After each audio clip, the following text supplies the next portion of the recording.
Bismillahirrahmanirrahim. Salam dan bahagia. Selamat berjumpa kembali dengan saya, Eka Maria Susanti, dari SMP Negeri 2 Randu Dongkal, CGP Angkatan 5, Kabupaten Pemalang. Kali ini saya akan memaparkan koneksi antar materi modul 2.2 Pembelajaran sosial emosional. Sebelum mempelajari modul ini, saya berpikir bahwa kompetensi sosial emosional murid akan terbentuk dengan sendirinya sejalan dengan bertambahnya umur mereka menuju kedewasaan. Sehingga dalam pembelajaran di kelas, saya lebih berfokus pada penyampaian materi pembelajaran. Setelah mempelajari modul ini, ternyata pembelajaran berbasis sosial emosional perlu dilakukan untuk mengetahui seberapa kesiapan, ketertarikan, dan fokus dalam memulai pembelajaran. Berkaitan dengan kebutuhan belajar dan lingkungan yang aman dan nyaman, untuk memfasilitasi seluruh individu di sekolah agar dapat meningkatkan kompetensi akademik maupun kesejahteraan psikologis atau yang disebut dengan well-being. 3 hal mendasar yang penting saya pelajari adalah 1. 5 kompetensi sosial emosional. 2. Kesadaran penuh atau mindfulness. 3. Kesejahteraan psikologis atau well-being. Berkaitan dengan nomor 2, perubahan yang akan saya terapkan di kelas dan sekolah. 1. Bagi murid-murid, memberikan kesempatan kepada murid untuk menumbuhkan, melatih, dan merefleksikan kompetensi sosial dan emosional dengan cara yang sesuai dan responsif dengan perkembangan budaya, serta mengintegrasikan kompetensi sosial dan emosional ke dalam konten pembelajaran dan strategi pembelajaran. 2. Pendidikan dan tenaga kependidikan sekolah. Menjadi teladan atau memodelkan, belajar dan berkolaborasi. Pembelajaran sosial dan emosional PSE adalah pembelajaran yang dilakukan secara kolaboratif oleh seluruh komunitas sekolah. Proses kolaboratif ini memungkinkan anak dan pendidik serta tenaga kependidikan di sekolah memperoleh dan menerapkan pengetahuan, keterampilan, dan sikap positif mengenai aspek sosial dan emosional agar dapat 1. Memahami, menghayati, dan mengelola emosi atau yang disebut dengan kesadaran diri. 2.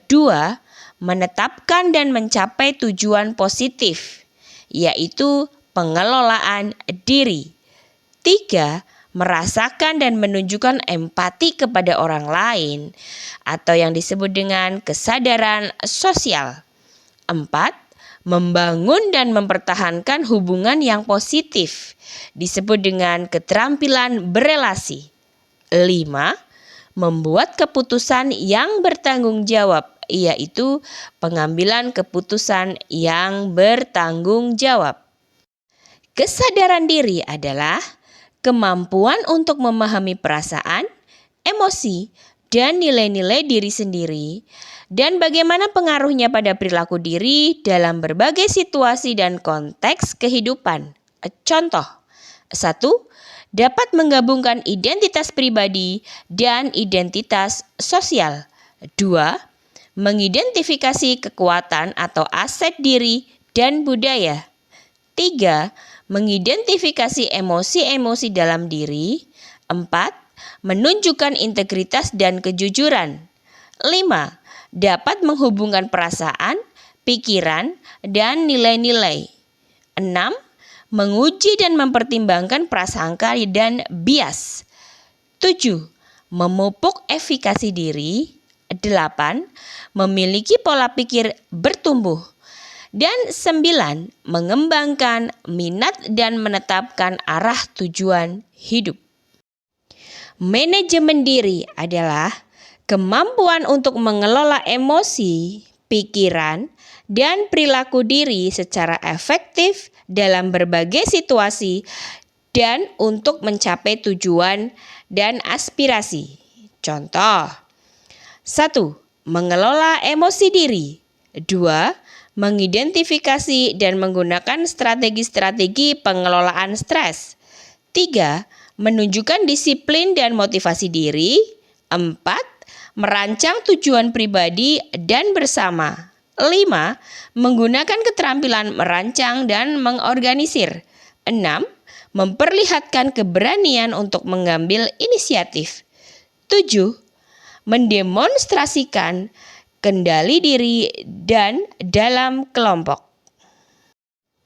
Kesadaran sosial adalah kemampuan untuk memahami sudut pandang dan dapat berempati dengan orang lain, termasuk mereka yang berasal dari latar belakang, budaya, dan konteks yang berbeda-beda. Contoh: 1. Mempertimbangkan pandangan atau pemikiran orang lain. 2.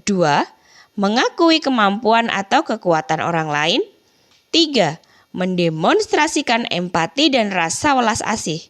4. Menunjukkan keprihatinan atas perasaan orang lain. 5. Memahami dan mengekspresikan rasa syukur. 6.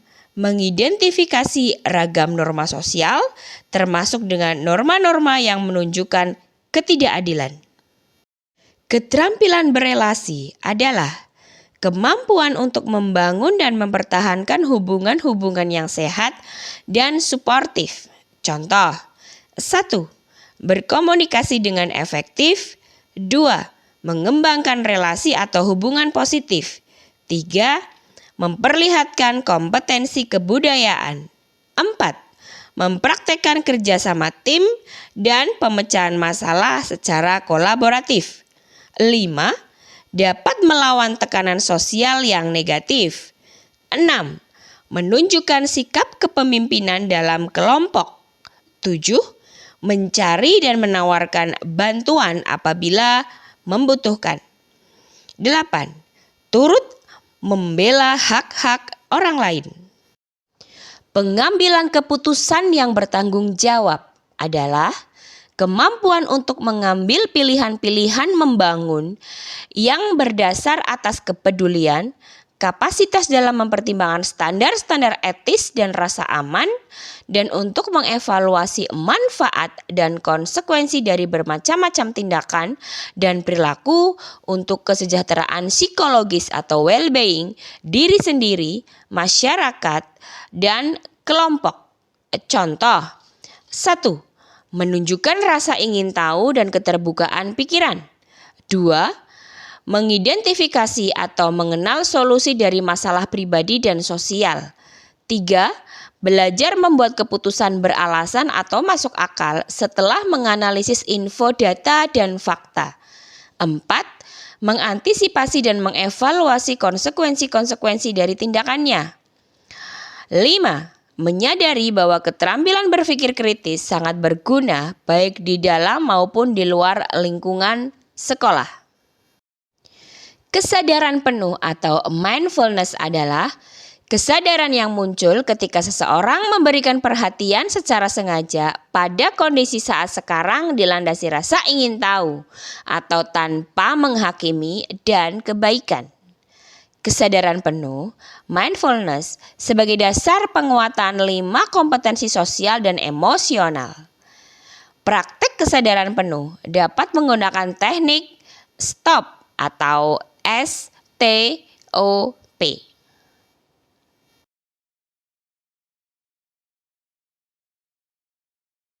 Kesejahteraan psikologis atau well-being adalah sebuah kondisi individu yang memiliki sikap yang positif terhadap diri sendiri dan orang lain, dapat membuat keputusan dan mengatur tingkah lakunya sendiri, dapat memenuhi kebutuhan dirinya dengan menciptakan dan mengelola lingkungan yang baik, memiliki tujuan hidup dan membuat hidup mereka lebih bermakna, serta berusaha mengeksplorasi dan mengembangkan dirinya.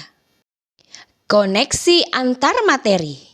Modul 1.1, 1.2, 1.3, 1.4, dan 2.1 akan terkoneksi dengan modul 2.2 yaitu pembelajaran sosial dan emosional seperti yang terlihat pada gambar. Koneksi antar materi modul 1.1 Filosofi Pendidikan Ki Hajar Dewantoro akan terkoneksi dengan modul 2.2 Pembelajaran Sosial dan Emosional. Guru dapat membantu anak didik mencapai keselamatan dan kebahagiaan jika mereka dapat memiliki kesadaran diri dan mengelola emosi dengan baik, sehingga mereka mampu berempati, berinteraksi dengan baik, serta membuat keputusan yang bertanggung jawab. Koneksi antar materi modul 1.2 Nilai dan peran guru penggerak dengan modul 2.2 Pembelajaran Sosial dan Emosional. Dengan pembelajaran sosial dan emosional, guru dapat menumbuhkan nilai dan peran pada guru dan murid dalam pengelolaan emosi, sehingga nilai kemandirian dan pembelajaran yang berpusat pada murid serta peran guru penggerak sebagai menjadi pemimpin pembelajaran dan mendorong kolaborasi dapat tercapai dan berjalan seimbang. Koneksi antar materi modul 1.3 Visi Guru Penggerak dengan modul 2.2 Pembelajaran Sosial dan Emosional. Dengan menerapkan pembelajaran sosial emosional, guru dapat membentuk karakter murid yang berakhlak mulia, menguasai iptek, mandiri, berkarakter, aktif, kreatif dan menyenangkan dalam pembelajaran, serta membudayakan murid dalam penyelamatan dan pelestarian lingkungan hidup, sehingga terwujud profil pelajar Pancasila. Koneksi antar materi modul 1.4 Budaya Positif dengan modul 2.2 Pembelajaran Sosial dan Emosional. Melalui pembelajaran sosial dan emosional, guru dan murid dapat memahami dan mengenali emosi masing-masing yang sedang dirasakan sehingga mampu mengontrol diri dan dapat menerapkan budaya positif, baik berupa disiplin positif maupun keyakinan kelas secara baik sesuai kesadaran diri dan manajemen diri.